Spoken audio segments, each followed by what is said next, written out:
আমরা সবাই এমন একটার পেছনে ছুটি যা একবার হাত থেকে বেরিয়ে গেলে আর কখনো ফিরে আসে না। সেটা হলো সময়। চলুন আজ এই সময়ের মূল্য নিয়েই একটা অসাধারণ গল্প শোনা যাক। শুরুই করা যাক এই কথাটা দিয়ে। খুব সাধারণ কিন্তু ভীষণ সত্যি একটা কথা। যে মুহূর্তটা চলে গেল সেটা কিন্তু আর কোনোদিনই ফিরবে না। আর ঠিক এই ভাবনাটাই আমাদের আজকের গল্পের একেবারে কেন্দ্রে রয়েছে। আচ্ছা, তাহলে আমাদের গল্পের মূল চরিত্রটা কে? তার নাম গৌরব। আর তার যে সমস্যাটা সেটা হয়তো আমাদের অনেকেরই খুব চেনা। গৌরব ঠিক আমাদের অনেকের মতোই একজন তরুণ, যার একটা খুব কমন অভ্যাস ছিল, সব কাজ ফেলে রাখা, পরে করব, এই কথাটা ছিল তার জীবনের মূল মন্ত্র। আর এর ফলটা কিন্তু খুব একটা ভালো হচ্ছিল না, বিশেষ করে তার পড়াশোনার ক্ষেত্রে।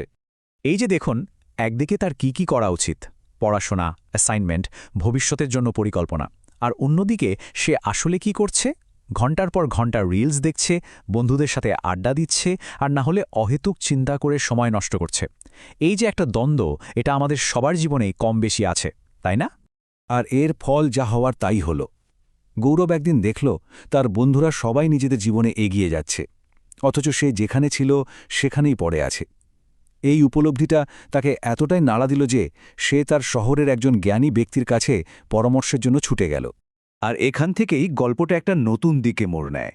গৌরবের সমস্যা থেকে আমরা এবার সেই জ্ঞানী ব্যক্তির সমাধানের দিকে যাব। তবে তিনি কোনো উপদেশ দিলেন না, বরং একটা গল্প শোনালেন।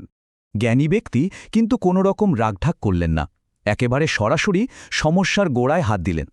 তিনি গৌরবকে বললেন, তোমার জীবনের সব সমস্যার মূল কারণ একটাই, তুমি কাজ ফেলে রাখো আর সময়কে একদমই গুরুত্ব দাও না। আসলে কিছু শিক্ষা তো শুধু উপদেশ দিয়ে দেওয়া যায় না, তাই না? জ্ঞানী ব্যক্তিও সেটা জানতেন, তাই তিনি একটা গল্পের সাহায্য নিলেন। এক রাজা আর এক অলস লোকের গল্প। আসুন তাহলে গল্পটার ভেতরে ঢোকা যাক। এখান থেকেই সেই দারুণ গল্পটা শুরু হচ্ছে। গল্পটা এক অবিশ্বাস্য সুযোগের, যা গল্পের অলস লোকটার সামনে এসে দাঁড়িয়েছিল। গল্পের চরিত্র দুটো। একদিকে একজন খুব দয়ালু রাজা, আর অন্যদিকে এক গরিব আর অলস লোক, যে নিজের সব ব্যর্থতার জন্য সবসময় ভাগ্যকে দোষ দিত। তো সেই দয়ালু রাজা লোকটাকে একটা প্রস্তাব দিলেন। প্রস্তাবটা ছিল এরকম: রাজকোষের দরজা খোলা থাকবে, সূর্যাস্তের আগে পর্যন্ত যত ইচ্ছে সোনা দানা নিয়ে যেতে পারবে। ভাবা যায় কি দারুণ একটা সুযোগ! কিন্তু একটাই শর্ত, সব কিছু করতে হবে সূর্যাস্তের আগে। কিন্তু দেখুন লোকটা কি করল।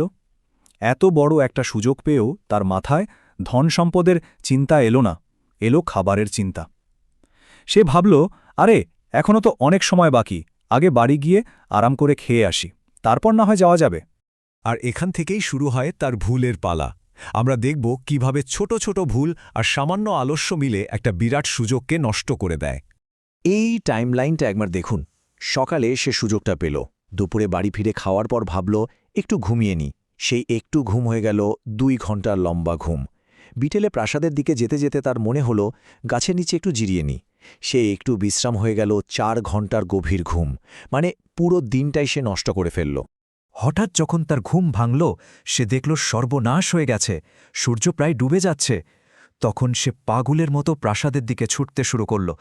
কিন্তু ততক্ষণে অনেক দেরি হয়ে গেছে।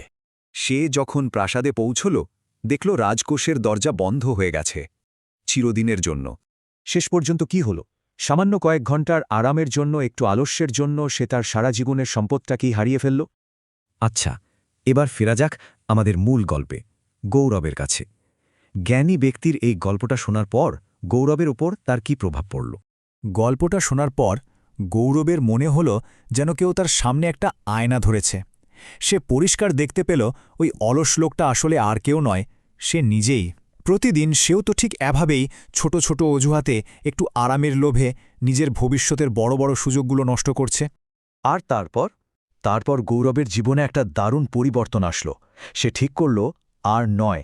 সে কাজ ফেলে রাখার অভ্যাসটা ছেড়ে দিল, নিজের লক্ষ্যে মন দিল। আর দেখতে দেখতে সে তার ক্লাসের সেরা ছাত্রদের একজন হয়ে উঠল। সে শুধু নিজের অভ্যাস বদলায়নি, নিজের ভাগ্যটাকেও বদলে ফেলেছিল। তাহলে এই পুরো গল্পটা থেকে আমরা ঠিক কি শিখলাম? প্রথমত, সময় আমাদের সবচেয়ে দামি সম্পদ। দ্বিতীয়ত, নষ্ট করা সময়টা কেবল আফসোসই নিয়ে আসে। আর সবচেয়ে জরুরি শিক্ষা হল, প্রত্যেকটা সুযোগের একটা শেষ সময় থাকে, সেই দরজাটা একবার বন্ধ হয়ে গেলে আর খোলে না। শেষ করার আগে একটা প্রশ্ন রেখে যেতে চাই। প্রশ্নটা আমাদের সবার জন্য, আমাদের নিজেদের জন্য। আমাদের সময়টা ঠিক কোথায় যাচ্ছে? আমরাও কি গৌরবের মতো বা ওই অলস লোকটার মতো অজান্তেই নিজেদের জীবনের সুবর্ণ সুযোগগুলো নষ্ট করে ফেলছি? ভেবে দেখার সময় কিন্তু এখনই।